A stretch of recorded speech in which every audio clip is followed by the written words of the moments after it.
நானும் என்னுடைய நண்பர் தென்கட்சி சுவாமிநாதனும் பேசிக் கொண்டிருந்த போது இன்று மாணவர்கள் அதிகமாக தமிழை விரும்பி படிப்பதில்லை என்கின்ற கருத்தை பகிர்ந்து கொண்டோம். அப்போது அவர் பள்ளியிலே படிக்கிற போது ஆசிரியர்களுக்கு கூட தூய தமிழில்தான் அவர்கள் பெயர் வைப்பார்கள், பட்ட பெயர் வைப்பார்கள் என்று தெரிவித்தார். எப்படி என்றால், கிள்ளுகிற ஆசிரியர்களை நலக்கிள்ளி என்று அழைப்பார்களாம், வெகு நேரம் கிள்ளுகிற ஆசிரியர்களை நெடுக்கிள்ளி என்று அழைப்பார்களாம். கிள்ளி முடித்துவிட்டு அன்பாக பேசினால் அவர் பெயர் கிள்ளி வளவன், கொட்டினால் தலை வலிக்கிற அளவுக்கு கொட்டுபவர்களுக்கு பெயர் செங்குட்டு.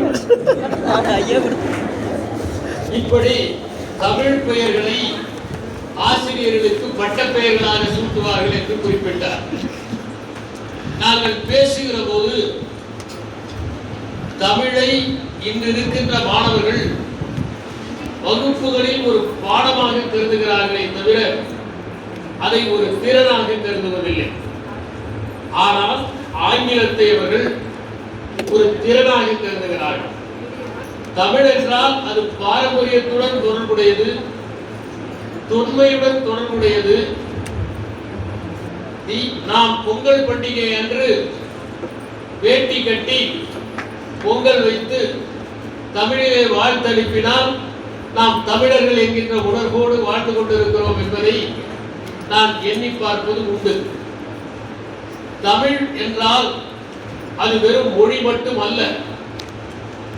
அண்மையில் கூட நான் ஒரு நிகழ்ச்சியில் கற்றது தமிழ் என்பதற்கு பதிலாக கற்காதது தமிழ் என்று பேசினேன். இன்று இருக்கின்ற மாணவர்கள் தமிழை சரியாக படிப்பதில்லை, விரும்பி படிப்பதில்லை. நம்முடைய தாய்மொழி என்பது வயிற்றில் இருக்கிற போதே நமக்கு பரிச்சயமான மொழி. ஒரு குழந்தை கருவில் இருக்கிற போதே தந்தையும் தாயும் எந்த மொழியில் பேசுகிறார்கள் என்பதை அது உணர்கிறது. அதனால்தான் நோம் சாம்ஸ்கி என்கிற மிகப்பெரிய அறிஞர் குறிப்பிட்டார், ஒரு குழந்தை பிறக்கிற போதே தாய்மொழி கூறுகளோடு பிறக்கிறது, அதனால்தான் தாய்மொழியை எளிதில் கற்றுக்கொள்கிறது என்று சொன்னார். நீங்கள் தமிழை வாசித்தால்தான் நம்முடைய பண்பாட்டை புரிந்து கொள்ள முடியும். சங்க இலக்கியங்களை வாசித்தால்தான் நாம் எப்படி வீரத்தோடு இருந்திருக்கிறோம், மானத்தோடு இருந்திருக்கிறோம், விருந்தோம்பலை பேணி இருக்கிறோம், வந்தவர்களுக்கெல்லாம் ஈகை குணத்தோடு அழித்திருக்கிறோம், ஒப்புரவோடு நாம் செயல்பட்டு இருக்கின்றோம் என்பதை எல்லாம் தெரிந்து கொள்ள முடியும்.